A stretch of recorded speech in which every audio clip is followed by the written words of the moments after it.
Turks were helping and they weren't. They let the Irish die. I mean, all you have to do is read, if you want a good Anglo-Irish take on the English attitude towards the Irish, read Jonathan Swift's A Modest Proposal, right? It's a great essay. And, you know, it's tongue-in-cheek, but he was basically articulating the sentiment of those people. Let's just bake their kids, bake them, you know, make them into food, right? So that's what happened. I mean, that's, you know, my ancestors fled Catholic persecution in Scotland, and they fled English persecution in Ireland to America. And the Irish, and then they got to America. My great grandfather got to Philadelphia, and he met the Irish riots. They went and burnt down all their churches and the Protestants, because they're from Anglo-Saxon. So the Irish, there's a book you can read, When the Irish Became White, which is about how the Irish got integrated into American society. Because first they were treated like African Americans or Native Americans. That's why so many blacks have Irish blood. Imam Zayd's half Irish, right? Because Irish couldn't marry Anglo-Saxon women in America, right? So there's sick people, just racist people that have these diseases. Racism is a sickness, you know? And it's more tribalism, because the color is not so much the issue. Trust me, Turks are Turks, and many Turks are as white as the Lai. Did I say that right? No, I. How do you say moon? I. Yeah. How do you say white? White. Beyaz? Beyaz.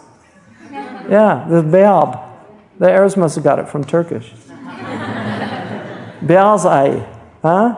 Turks are white as the moon, but they're still Turks as far as Europeans are concerned. They're Asiatics. So it's not about color. We have to get out of this whole color thing. This is about tribe and socioeconomics. It's about money, and it's about this idea of blood purity, which is a disease. Some of the Arabs have that disease. Wallahi, it's a disease in our community. Some South Asians have that disease. They think that, Baluchis are below them, right? They think that Pathans are below them, right? And then you go to India and you'll find that you've got people from different parts of India. I mean, they look down on people from Kerala. Kerala is sweetest people in India. Really. Malayalam.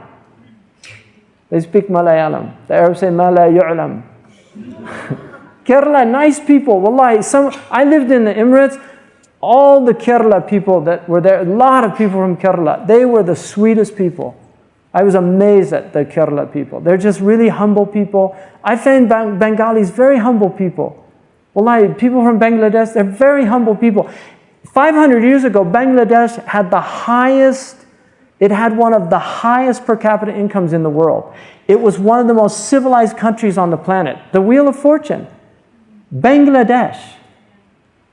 Dhaka was considered, when the first British explorers got there in the 16th century, they could not believe how advanced Dhaka was. They couldn't believe it. They had a great tradition, highly civilized people. So, you look at people, they've fallen on hard times, you have to have compassion for them. Africans, the same. You look at African Americans, the fact they're still standing after 500 years is a miracle when you look at the history of what they went through.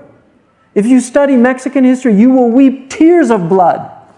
Tears of blood. I'm telling you. If you read Mexican history and you look at how the Spanish treated them, they had 10 racial classifications in Mexico. 10 racial classifications. Unbelievable. Rape was a standard practice of the conquistadores. It was a standard practice. So you got the mestizos that were mixed Spanish and Indian blood. If you study Native American history, you will weep tears of blood. If you study Jewish history, you'll weep tears of blood. They used to strip them naked and make them run through the villages in Europe and spit on them and throw stones at them. Utter humiliation and degradation. And then look at what these Nazis did with them. It's unbelievable. Unbelievable. There's been so much human suffering on this planet. And we have to have more compassion for each other. Really, everybody suffered. Everybody has suffered on this planet, except the English. But everybody else has suffered.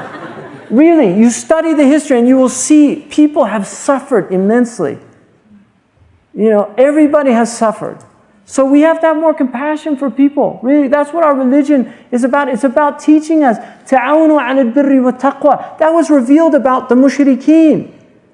It wasn't about Muslims working together. It was about working with good. The world is divided between people that are mostly good but have some bad, and people that are mostly bad that have some good. That's the classification. And then the next classification, the Abrahamic peoples and the other peoples. That's a classification, because Abrahamic, the Semitic truths are the closest, right? These ancient Aryan mythologies and the Asiatic traditions, I believe they're revealed traditions. They definitely have truth in them. There are clear indications that many of these traditions were revelations from God. They have different ways of looking at God and the world and everything, but they have truth in them.